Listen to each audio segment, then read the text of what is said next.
ইয়া রব, আমি আজ আপনার সামনে দাঁড়িয়ে আছি, কোনো আমলের ভরসায় নয়। দাঁড়িয়ে আছি শুধু আপনার দয়ার আশায়।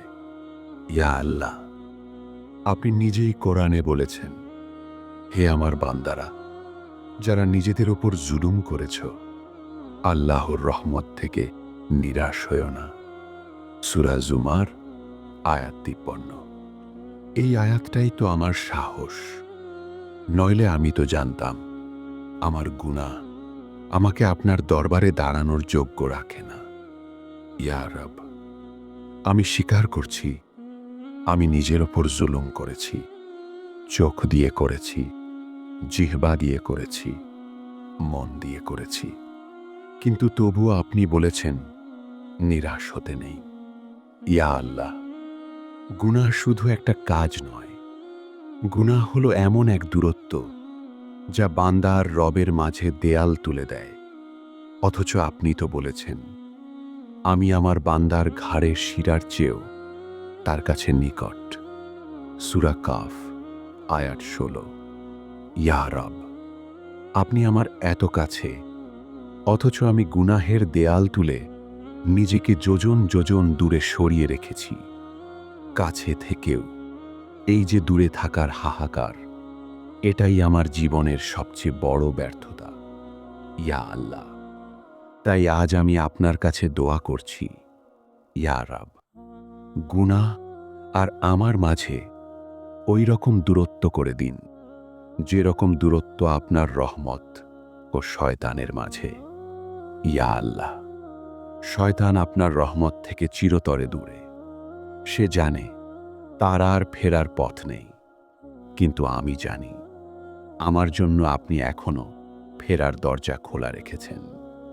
ইয়া রব, আপনি কোরআনে বলেছেন, নিশ্চয়ই আল্লাহ তওবাকারীদের ভালোবাসেন এবং ভালোবাসেন তাদের যারা নিজেকে পবিত্র রাখে।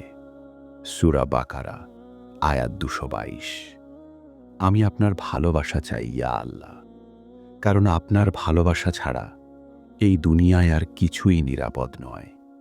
ইয়া রব, গুনাহ আমার অন্তরকে ভারী করে দেয়। নামাজে দাঁড়ালে মন দুনিয়ায় ঘুরে বেড়ায়।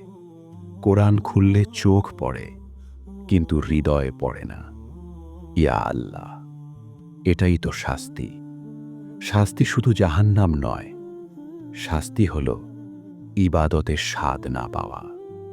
ইবনে কাসির রাহিমাহুল্লাহ বলেছেন, গুনাহ ঈমানের আলোকে দুর্বল করে দেয়, আর আলো কমে গেলে সত্য আর মিথ্যার পার্থক্য বোঝা কঠিন হয়ে যায়। ইয়া রব, আমি চাই না আমি গুনাহ করি আর সেটা আমার কাছে স্বাভাবিক হয়ে যাক। আপনি তো বলেছেন, সফল সেই যে নিজের আত্মাকে পরিশুদ্ধ করে। সূরা আশ-শামস আয়াত 9। ইয়া আল্লাহ, আমি সফল হতে চাই, কিন্তু আমার নাফস দুর্বল, তাই আমাকে একা ছেড়ে দেবেন না। ইয়া রব, আমাকে এমন এক নাসুহা তাওবা নসিব করুন, যার পবিত্রতা ভাঙতে আমার আত্মা লজ্জায় কুঁকড়ে যায়। আমার হৃদয়ে আপনার এমন এক পাহারাদার ভয় গেঁথে দিন, যা গুনাহের দরজায় পা রাখতেই আমার বিবেককে থমকে দেয়। ইয়া আল্লাহ, আপনি তো বলেছেন, নিশ্চয়ই আল্লাহ তোমাদের প্রতি অত্যন্ত দয়ালু, পরম করুণাময়। সূরা হাদীদ আয়াত 9। আপনি দয়ালু বলেই তো আমি আজও আশা করি। ইয়া রব, যেদিন আমি কবরে নামব, সেদিন আমার সাথে কেউ যাবে না, না পরিবার, না বন্ধুত্ব, না দর্শক। সেদিন যদি কিছু যায়, তা যাবে আমার আমল আর আপনার রহমত। ইয়া আল্লাহ, আমার আমল কম, কিন্তু আপনার রহমত অনেক বড়। ইয়া রব, আপনি গুনাহ আর আমার মাঝখানে এমন এক দুর্ভেদ্য প্রাচীর তুলে দিন।